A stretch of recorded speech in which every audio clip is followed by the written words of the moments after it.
Welcome to Rizvi's e-learning channel.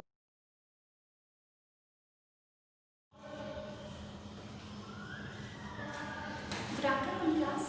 Heat and mass transfer subject में आज हम जो नेक्स्ट टॉपिक पढ़ने जा रहे हैं that is thermal resistance. Previous class में हमने जो टॉपिक के बारे में पढ़ा था that was Fourier's law of heat conduction and then thermal conductivity. Now we are moving to study about thermal resistance. Thermal resistance एक एनालॉगस फंक्शन है। नाउ एनालॉगस फंक्शन क्या होता है इसके बारे में भी हम भी जानेंगे। पहले हम ये देखते हैं कि थर्मल रेजिस्टेंस होता क्या है। थर्मल रेजिस्टेंस में बेसिकली ये स्टेट करता है flow of electric current in the electrical resistance is directly proportional to the potential difference and similarly the rate of heat flow is directly proportional to the difference in temperature.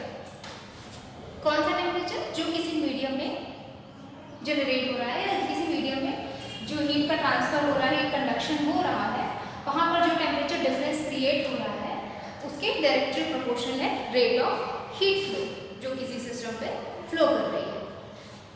Simply electric current जो है, electrical resistance जहाँ पे electric current flow कर रही है किसी भी through out the medium, electrical resistance directly proportional है पोटेंशियल डिफरेंस के। और ये जो लॉ है वो स्टेट कर रहा है ओम्स लॉ, जहाँ पे करंट जो है वो current is equal to dV by R, यानी कि potential difference upon electrical resistance. अब मैंने अभी बताया था कि ये एक एनालॉगस फंक्शन है। एनालॉगस फंक्शन क्या होता है? एनालॉगस फंक्शन या एनालॉगस का मतलब क्या होता है कि जहाँ पर दो फिजिकल सिस्टम ऐसे डिस्क्राइब किए जा रहे हो जिसमें जो उनकी इक्वेशन हो वो सिमिलर हो, यानी कि सिमिलर इक्वेशन बेस्ड हो, ऐसे सिस्टम्स डिस्क्राइब किए जा रहे हो। अब इक्वेशन सेम है, एक ही इक्वेशन से बने हुए हैं, तो उनकी जो बाउंड्री कंडीशंस होगी वो भी सेम है। तो ऐसे जो आपके सिस्टम होते हैं वो एनालॉगस सिस्टम कहलाते हैं। The heat transfer process may be compared by analogous with the flow of electricity in a electrical resistance. इसीलिए जो आपका कंडक्शन के थ्रू हीट का ट्रांसफर हो रहा है वो भी इस टॉपिक के लिए क्या है? Analogous function. As per Ohm's law हमने देखा अभी कि I जो है वो इक्वल होता है potential difference upon electrical resistance के। एंड फूरियर्स लॉ में हमने पढ़ा था कि रेट ऑफ हीट फ्लो जो है वो इक्वल होगा temperature difference upon dx upon Ka, thermal conductivity into area of the surface.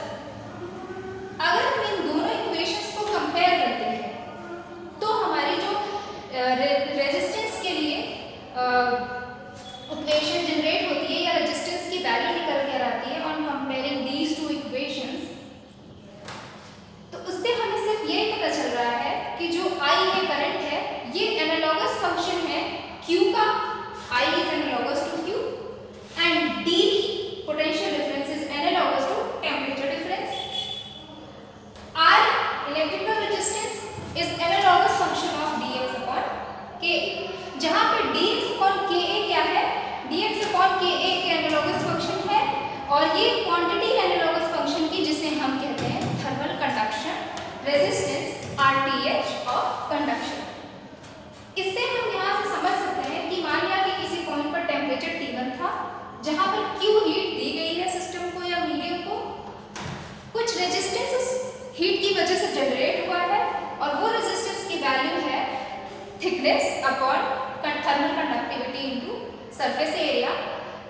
कब? जबकि पॉइंट दूसरे पॉइंट पर पहुंचा तो वहाँ पर टेम्परेचर T2 है और इन दोनों टेम्परेचर डिफरेंस के बीच का जो रेजिस्टेंस जनरेट हो रहा है वो है dx अपॉन K। अब इसी थर्मल रेजिस्टेंस का जो रेसिप्रोकल होता है यानी कि इसका जस्ट ऑपोजिट वो आपका होता है थर्मल कंडक्टेंस। दैट मीन्स कि हम लिख सकते हैं thermal conductance is equal to Ka upon dx।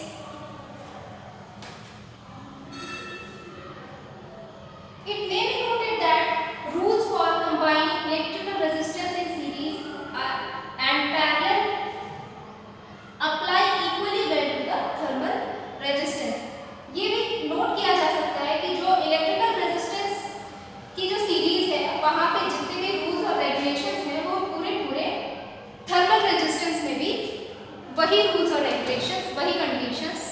Apply to it. ठीक है, this is all about thermal resistance.